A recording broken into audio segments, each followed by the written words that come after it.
What's up, YouTube? This is Damon, aka the world's worst magician, and today I'll be bringing you a look at Melt 2.0 by Matthew Johnson. So if you're not familiar with this effect, I'll leave a link in the description to where you can check it out. But if you are familiar with Melt 1.0, I'll explain the subtle differences, but the main difference between this and between 2.0 and 1.0 is that now you can use a signed card.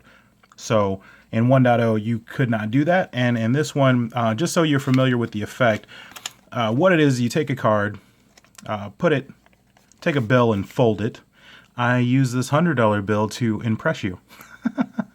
But you can borrow a bill from a spectator, have your own, and then what happens is you'll see the bill kind of slowly melt through.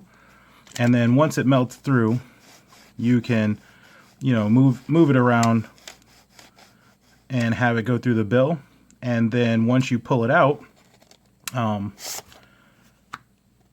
you can have them immediately examine the bill to try to find the holes, and there are none.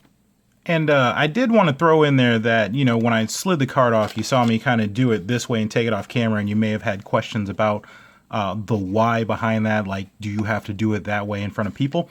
The why is because I'm in between my three-way mirrors here, and if I pulled it to the side, I probably would have punched this mirror over here. So that's why I just turned it so I could take it away and actually get it off of there. But no, you will not have that problem. When you're in front of people and you have it here, you can actually slide it directly to the side off of it and then hand them the bill without a problem. But I felt like that was maybe a little weird for you and you were wondering why I did it that way, like I was trying to do it just so you couldn't see what was happening. And that's not the case. I just did it because I don't have room in that direction. And hope that answers your question. But if you have any other questions about that piece and what happened there, just let me know. All right. And like I said, with this effect, you are able to use a signed card. So I did have a signed card that I was using for the effect. So that's the main difference between this and 1.0. The other difference is that in 1.0, the face was towards the spectator, and in 2.0, the back is towards the spectator. So now that I've explained it, as always, let's go over the negatives. So the main negative is just there's a slight angle sensitivity to it, but not that much.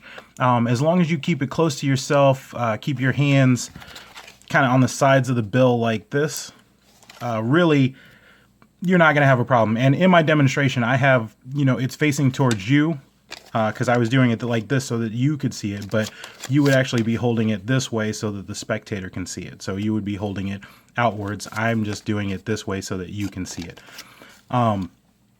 But really, that's not too much of a negative. One other thing is that the gimmick has a possibility of failing during your performance.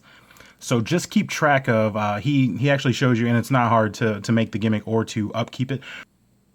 So just listen to his advice on how to make sure that you're doing your upkeep on the gimmick, because that would be terrible if you were in the middle of this trick and the gimmick fell apart. I think you could probably still save it, but you never want that to happen to you. So just make sure you're on top of the gimmick and you should be okay. Really, that's it. It's very slight negatives, and they're not negatives in the sense that it's like, oh my God, that's terrible. It's just, things that I wanted to bring up so that you're aware.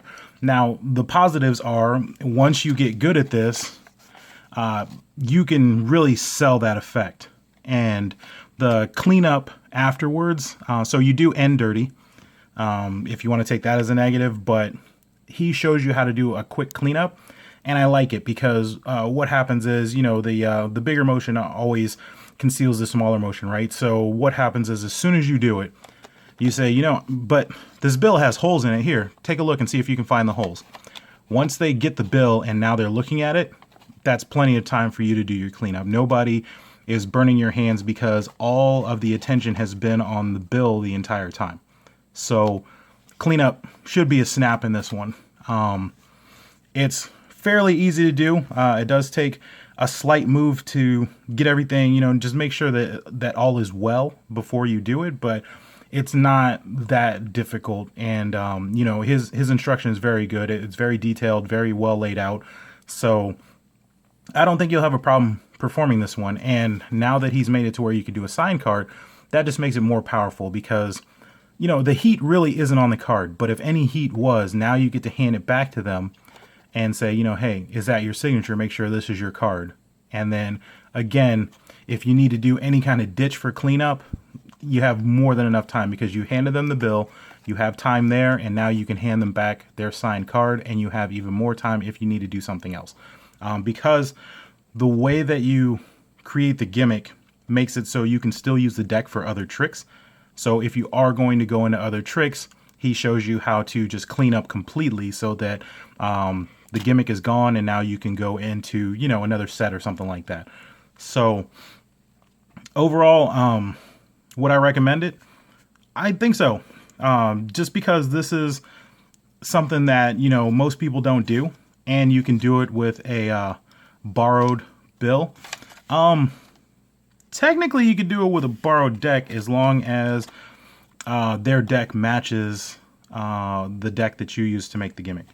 And I guess most people would either have a red or blue bicycle rider back. So if you just made one for each circumstance and carried it around, you could do it with a borrowed signed deck and still get away with it. So to me, it's clean, it's quick, you have ample time for cleanup. So I think that all says yes, I would definitely recommend this trick. All right, well, that's everything that I got for you. So that has been your look at Melt 2.0 by Matthew Johnson. All right, see ya.